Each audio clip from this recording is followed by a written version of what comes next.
pour l'instant, tout le monde a envie de continuer. Mais il faut rappeler que nous avons été dévitalisés, nous avons été amputés de personnes en fait, qui étaient fondamentales, aussi bien dans le résultat qu'on peut voir sur le papier, mais aussi dans le fonctionnement du journal. Pour le moment, tout le monde veut continuer, mais vous savez, ce n'est pas facile pour certains d'entre nous, certains qui étaient dans cette salle, qui ont survécu. Je comprendrai quiconque ait envie d'arrêter, quiconque n'en puisse plus dans les 2-3 semaines à venir. Pour l'instant, tout va bien, mais comment ça va se passer dans les 2 mois, dans les 3 mois, il n'est pas sûr. On espère que tout le monde va pouvoir continuer à faire ce journal.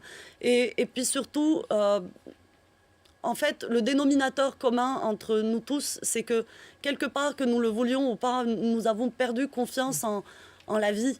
Et ça, c'est quelque chose qui va se gérer à l'échelle très personnelle, très intime, au fur et à mesure. On n'a pas encore eu le temps de se recueillir véritablement. Je n'ai pas encore eu le temps de vraiment pleurer Charb, de vraiment de me rendre au chevet de Simon, de vraiment discuter, de vraiment parler avec les survivants. Je pense qu'on va le faire dans le temps et on va tous essayer de se donner le courage pour continuer.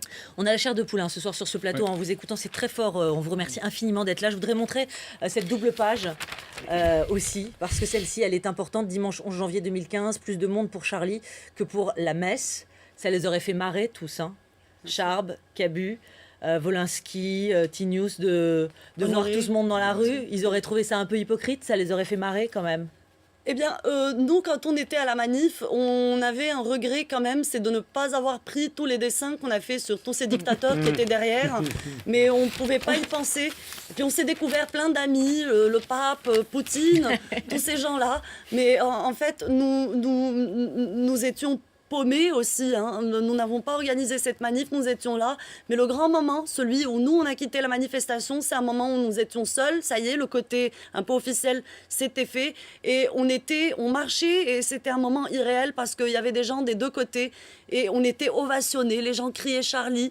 Et ils nous encourageaient à continuer. Et on pleurait je ne sais plus si c'était de tristesse ou de joie. Et on avait juste tellement envie qu'ils soient là avec nous et qu'ils voient ce moment-là et qu'ils se disent...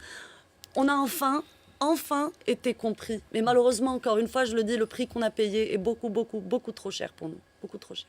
Merci infiniment, Zineb, de nous avoir fait part de votre témoignage. Ce soir, vous restez avec nous. Je voudrais entendre vos réactions, messieurs Bernard Kouchner, Asia Madi. Évidemment, on a des frissons, c'est ce que je disais. J'imagine que...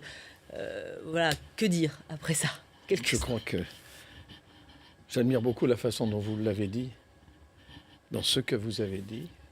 Et comme nous sommes replongés dans cette grande émotion, je ne ferai aucun commentaire. Vous avez dit tellement merveilleusement, avec tant de force, ce que vous ressentiez, ce que vous avez fait, dans la hâte, à la fois pour ceux qui étaient morts et pour vous-même.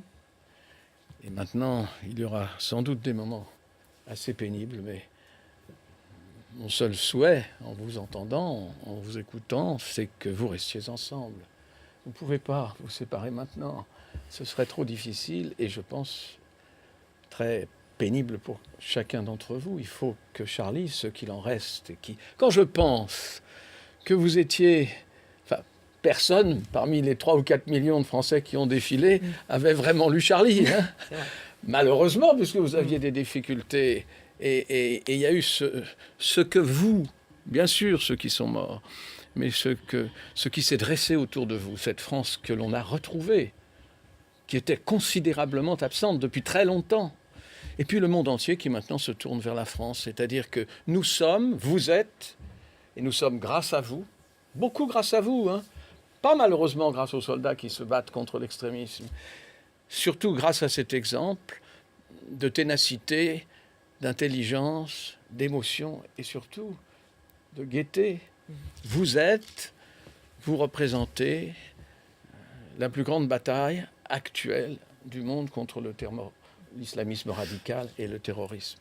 Et que ce soit ce journal et vous, je peux vous... eh bien, c'est formidable, c'est formidable. Et